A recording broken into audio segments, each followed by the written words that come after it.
시편 150편 중에 고라의 자손의 시가 성경에 보면 9편이 나와요. 9편이.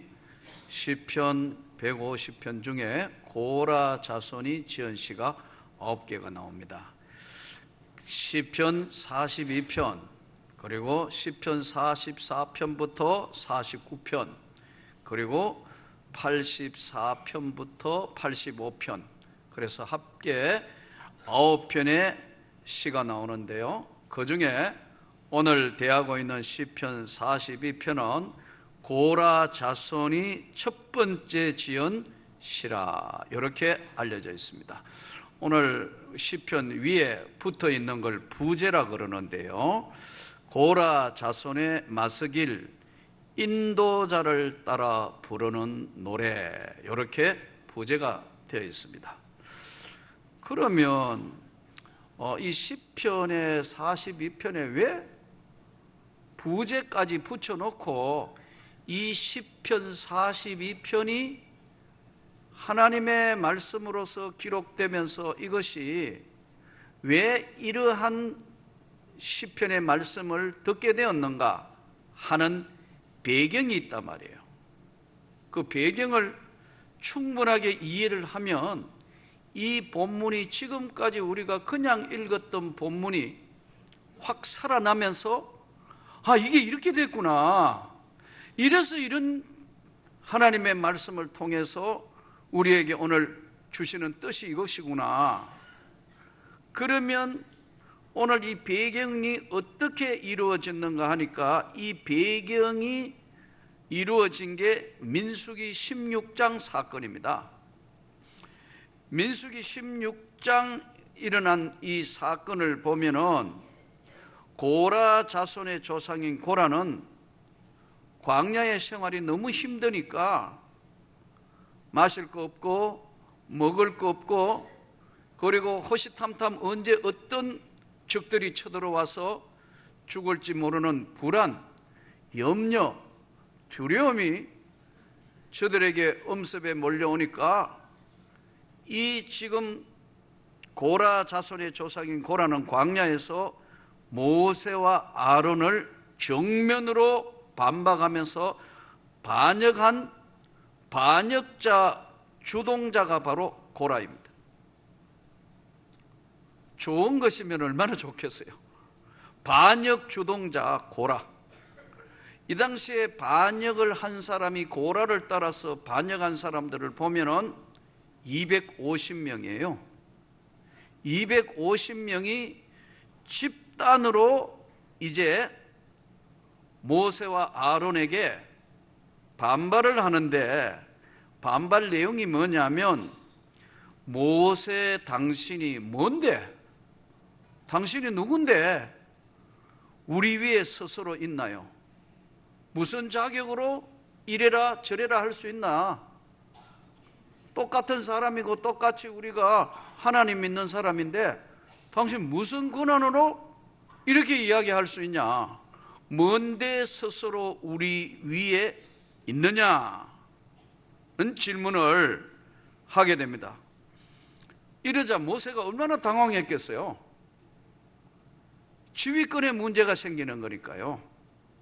그러니까 모세가 너무나 충격적이고 힘드니까 민수기 16장 4절은 딱 이렇게 기록되어 있어요.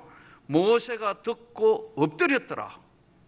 모세도 뭐 반발할, 나 하나님이 그렇게 하라 해가지고 지금 여러분들을 인도하고 있다, 여러 번 설명했고 다 해서 출애굽해가지고 광야까지 나왔는데 너무 힘드니까, 마실 거 없고 먹을 거 없고, 고통스럽고 내일을 알 수 없는 일들이 계속 진행되니까 뭔데 이래라 저래라 하는 거예요. 아주 우리말로 쉽게 이야기하면 뭔데, 무슨 권한으로.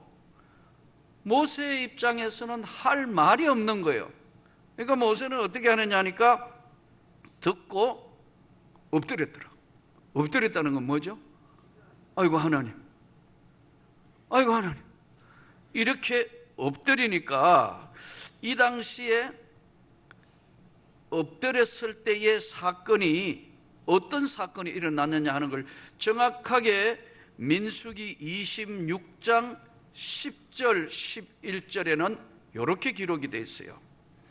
땅이 그 입을 벌려서 그 무리와 고라를 삼킴에 그들이 죽었고, 땅이 갑자기 벌어집니다. 땅이 갑자기 가만히 있던 땅이, 모세가 너무 급하니까 아이고 하나님 이러니까 하나님 깜짝 놀래가지고 땅을 벌려가지고 고라와 다단, 아비람 그들 대부분을 250명 가족들 구성인데 이들을 산채로 땅속에 집어요. 이거를 그 후손이 아들이 보는 겁니다. 얼마나 무서운 트라우마겠어요. 그리고 당시에 불이 250명을 삼켜 징표가 되게 하였으니 고라의 아들들은 죽지 아니하였더라. 다 죽었으면 되는데 뭐 안 벌고 벌고 다 끝났는데 이 고라의 자손 중에서 살아남은 사람, 이 살아남은 사람이 이제 그의 자손 중에서 해만과 그의 아들들은 이 광경을, 고라의 아버지가 땅 밑으로 들어가는 광경과 삼촌, 온 집안 반발했던 250명이 한번 생각해 보세요. 말이 그렇지 땅이 갈라져 가지고 땅 밑으로 들어가고 불이 삼켰다는 건 무슨 말이죠? 그 밑에 용암이 콱 올라오면서 한순간에 다 덮어버려 땅 밑으로 들어가 버린다. 이 광경을 보았던 아버지와, 그게 그냥 사건도 아니고 한번 생각해 봐요. 하나님 앞에 모세 당신이 뭔데 이래라 저래라 하는 거요. 먹을 것도 없지 않냐, 마실 것도 없지 않냐, 이거 뭐 이렇게 한 거냐 막 하니까 할 말이 없는 모세는 이거 어떻게 뭐 해볼 수가 없으니까 아이고 하나님하고 모세가 엎드리니까 하나님이 즉시 응답해가지고 땅이 벌어져서 땅 밑으로 들어간 사건이란 말이에요. 이게 말이 이렇지 여러분. 우리가 성경 민수기 사건은 그냥 읽어 그렇지, 이거를 아버지가 땅 밑으로 들어가는 것을 봤다고 만일에 우리가 그 입장이 됐다면 어떻게 되겠어요? 아마 모르긴 해도 일생 동안 지울 수 없는 트라우마, 그게 길고 길게 인생을 그림자처럼 따라다니면서 아마 고통과 너무너무 쓰라린 것으로 인생을 살았을 겁니다. 그런데 그의 자손 해만과 그의 아들들이 훗날에, 그 다음 때 훗날에 그런 모세 사건이 있은 그 긴 시간이 흐르고 다윗과 솔로몬 때 왕 때는 이들이 성전에서 하나님을 찬양하고 경배하는 전문 찬양대원, 오늘 얘기하면 성가대 된다. 여러분 아마 교회 안에서도 제일 열심히 있는 사람이 성가대 교사, 그리고 지금 봉사하는 여러 기관들, 식당에서 또 뭐 차량 봉사로 우리 주일만 해도 수많은 사람들이 여러 가지 봉사를 하지 않습니까? 전문 찬양대원으로 찬양하고 경배했다는 것은 그 영혼에 치료함을 받았다는 거예요. 그리고 이 본문을 통해서 우리가 알 수 있는 가장 중요한 것은 구원은 각자의 것이지 집안의 것이 아니라는 거예요. 예수 잘 믿는 가정에 뭐 집안에 우리 집안은 몇 대를 믿었고, 구원은 그런 게 아니라 구원은 각자의 것이다. 구원은 철저히 예수 그리스도와 개인적인 관계로 이루어지는 것이지 온 집안이 잘 믿기 때문에 구원받는다? 아니다는 거예요. 아버지와 삼촌들 고라, 다단, 아비람 이들이 엄청난 일을 당했는데도 그걸 목격했던 그의 후손인 해만과 그의 아들들이 훗날에 하나님의 교회에 다시 전문 찬양대원이 됐다? 이것은 바꾸어 이야기하면 여러분 이는 하나님의 나라를 대적한 자니까 영 버림받을 것 같지만 구원은 각자예요. 우리 조상들이 무엇을 했든 어떤 일을 했든 무엇이든 묻지 아니하는 하나님. 그래서 고린도후서 5장 17절은 이렇게 말씀하죠. 보라, 이전 건 지나갔으니 새 것이 되었다. 앞에 우리 조상들이 무엇을 했든 어떤 것을 했든 상관이 없다. 구원은 철저히 개인적인 것이다. 또 동시에 이들의 삶을 이제 따라가 보면 죽음과 맞물려 있는 그 엄청난 광경을 보았던 그 후손들이 하나님께 버림받은 것 같은데, 하나님을 대적을 했으니까, 버림받은 것 같은데 모세를 대적했으니까. 근데 저는 이 본문을, 배경을 읽고 본문을 보면서 어떤 면에는 인간적인 참 가슴 아픈 인간적인 참 애정이 가요. 왜냐하면 우리는 간단하게 성경을 해석해서 읽고 하지만 출애굽에서 나온 백성들이 그 삶이 내일을 알 수 없다, 이럴 때 원망할 수 있지 않겠어요? 솔직히 여러분, 뭐 식당에 국수가 지금 불었니 텄니 해가지고 시끄러운데 안 그런 것 같지만 그렇잖아요. 솔직히 뭐 밥이 좋네, 국수가 좋네, 뭐네, 어떻게 하면 줄 좀 서 있으면 그 줄 서는 거 불편해가 안 먹는 애 하고 숟가락 던지고 가는 분도 봤어요. 먹지 말지 뭐 앞으로도. 그런 생각이 들지만 아이고, 기다리는 게 얼마나 지쳤으면 저렇게 나는 생각이 든다고. 이게 이 아무것도 아닌 것 같지만 광야에 나와서 내일을 알 수 없는 가운데 여러분, 본인에게 직접 먹을 문제, 입을 문제, 마실 문제가, 그것도 불안해가 내일을 어떻게 알 수 없는 상황에서 원망하지 않겠습니까? 충분히 가능하다 이거예요. 충분히 이해도 되고요. 근데 여기서 조심해야 될 것이 있어요. 모세는 개인이 아닙니다. 모세는 공인이란 말이에요. 하나님이 세워서 이 많은 족속들을 하나님의 나라로 인도하고 있는 공인한테 모세를 공격하니까 하나님이 전체를 위해서 땅을 벌립니다. 그래서 앞으로도 우리가 조심해야 될 것은 공적인 위치에 있을 때는 굉장히 조심해야 합니다. 하나님의 나라라는 관점에서 모세가 뭐 완벽했겠어요?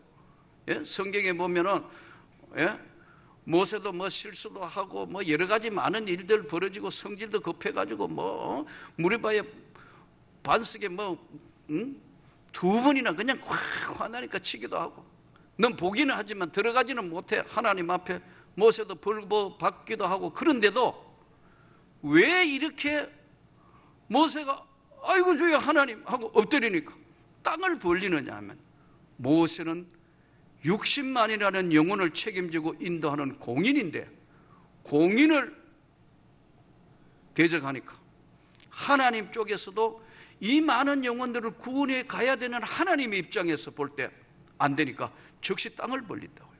그러니까 앞으로도 우리가 공적인 일에는 굉장히 조심해야 합니다.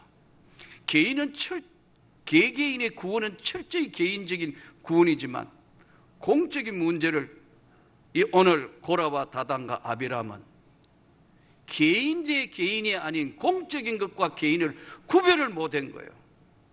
그러니까 하나님이 무서운 징계를 내렸고 그 엄청난 부모가 산채로 땅 밑으로 가는 광경을 보았던 이 가슴 아픈 사연인 이 해만과 그의 자녀들은 그래도 끝까지 살아남아서 하나님의 나라의 유용한 인물이 됐다. 이 오늘 본문의 시작이 하나님이여 사슴이 시냇물을 찾기에 갈급한 같이 내 영혼이 주를 찾기에 갈급합니다. 나는 하나님 없는 삶은 있을 수도 없고 아무것도 아닙니다. 사슴이 시냇물 찾는 것처럼 나는 지금 하나님을 찾고 있습니다. 내 영혼이 하나님 곧 살아계시는 하나님을 갈망하느니 내가 어느 때까지 나가서 하나님 얼굴 뵐 수 있습니까? 사람들이 종일 내게 하는 말이 내 하나님이 어디 있느냐 하오니 내 눈물이 주야로 내 음식이 되었습니다. 사람들이 놀리지 않겠어요? 에이, 쟤는 고라 자손이야. 네, 쟤는 뭐 어떤 사람이야, 누구 후손이야, 문제 많아, 이런 이야기들이 그야말로 많지 않았겠습니까? 많은 사람들이 종일 내게 쉽게 이야기하면 비방하고 자기를 놀린다는 거예요. 다 안다는 거죠. 그런데 내가 가만히 지나온 일을 생각해 보니까 전에는 성의를 지키는 무리와 동행하여 기쁨과 감사의 소리를 내며 그들을 하나님의 집으로 인도했더니 전도도 많이 하고 맨 입만 띄면 하나님 하나님 하고 좋았는데 내가 이제 이 일을 기억하고 내 마음이 깊은 상처가 있습니다. 내 마음에 너무 아픔과 고통이 있습니다. 그러면서 내 영혼아, 내가 어찌하여 낙심하며 어찌하여 내 속에 불안해하는가? 너는 하나님께 소망을 두라. 사람 믿지 말고, 사람 의지하지 말고, 그러라고 여러분 사람은 다 틀린 건 아니지만 네가 진짜 의지하고 너가 진짜 모든 것을 던져서 경배하고 섬길 것은 네 하나님밖에 없다.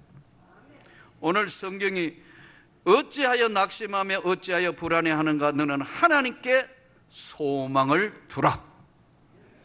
하나님께 소망을 두면 그가 나타나 도우심으로 말미암아 내가 여전히 찬송할 것이다.